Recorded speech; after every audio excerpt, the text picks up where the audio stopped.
Welcome back to Unirunner Video Drum Lessons for Monday, January 7th, 2008. My name's Darren Mathis. Glad you could tune in. Hope you had a happy new year, and look forward to answering more drum-related questions this year and learning more from viewers like you as well. This week I received a voicemail message from Drew in Michigan asking about ghost notes. So let's go ahead and play that voicemail. Hey, Mr. Mathis. This is Drew from Michigan. I'd like to thank you for your podcast. I've definitely learned a lot off of them, and I'm sure they've helped drummers everywhere. You seem to know a lot, so I was wondering if you might be able to help me with a question. I was wondering if you'd be able to do an episode on how to play ghost notes. Ever since I've seen someone play them in a solo, I've not been able to figure out the technique, and I'd really appreciate it if you'd be able to break it down and show us how to do it. Thanks again. Drew, thanks a lot for your question. Ghost notes, he's talking about ghost notes technique. Well, ghost notes are lightly played notes. I've talked about ghost notes before, but I'll go over it again using some different techniques. And ghost notes are notes that are played very lightly, and lots of times they're used to more create a feel than to actually be heard.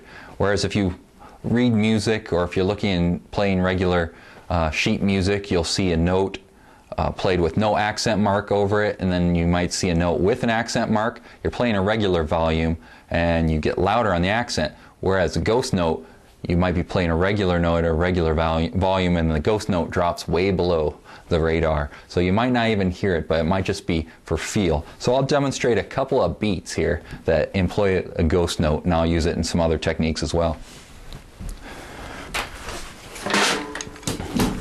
So one beat that I have played before is a 6/8 groove, where I'll play 1 2 3 4 5 6 1 2 3 4 5 6 on the hands. I'll put my right hand on the cymbal and the left hand on the snare, and I'll play the backbeat at a regular volume, but all the other notes I'll play on the snare will be ghost notes, so you'll just barely be able to hear them.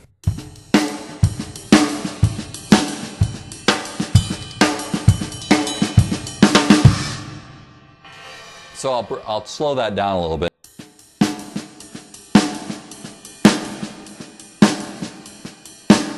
So those are ghost notes where I'm just barely tapping on it.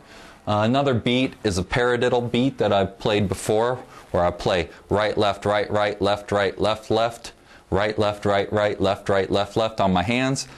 This time I'll put my right hand on the hi-hat and left hand on the snare. I'm going to play the backbeat again at a normal loud volume. All the other notes I play on the snare will be ghost notes.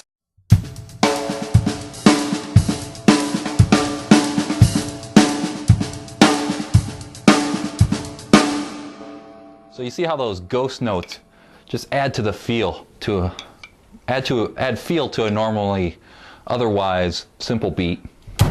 You can do that with more straightforward rock beats too. I'll just play a straight rock beat, typical rock beat, accents on 2 and 4, and then I'll play it again with ghost notes in there.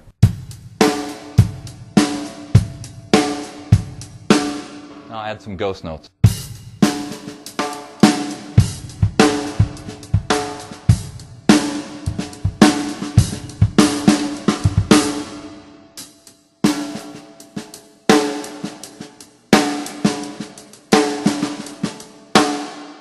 So you see that the volume of the ghost notes might vary quite a bit, but the key is that they're well below your backbeat and your accented notes in volume most of the time.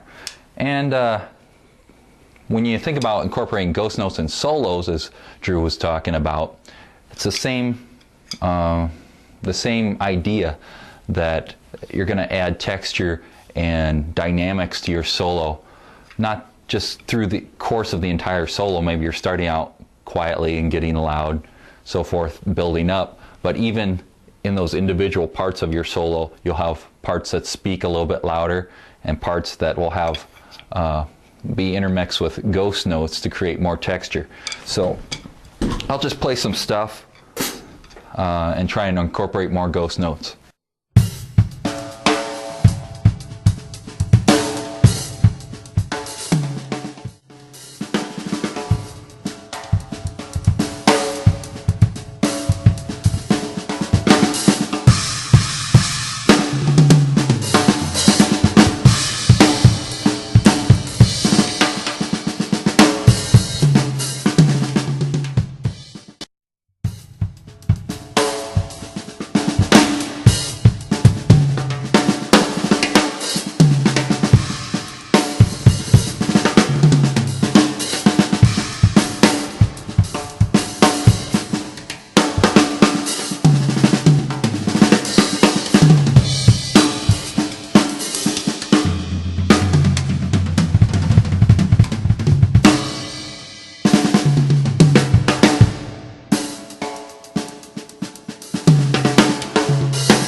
Congratulations to Dario, who sent in an email with the correct answer to my last trivia question, which is, what is the grip that Jojo Mayer does not mention in his recent DVD set entitled Secret Weapons of the Modern Drummer? And the answer was American Grip. So Dario answered that question correctly, and I picked his email randomly from a list of emails with that correct answer.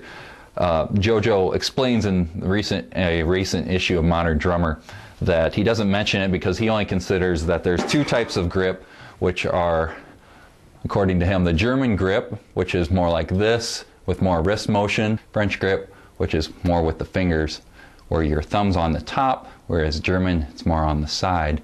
And he considers that those are the two, and that you can use any grip in between that. And so American grip is usually described as somewhere in between the French and German grip, so that's why he didn't mention it. Well, that's it for this week. Thanks again, Drew, for your question. And if you have a question for me or a comment or a response to this podcast, please feel free to leave a voicemail message at my toll-free voicemail hotline. It's 1-800-827-9170. Until next time, keep practicing, and God bless.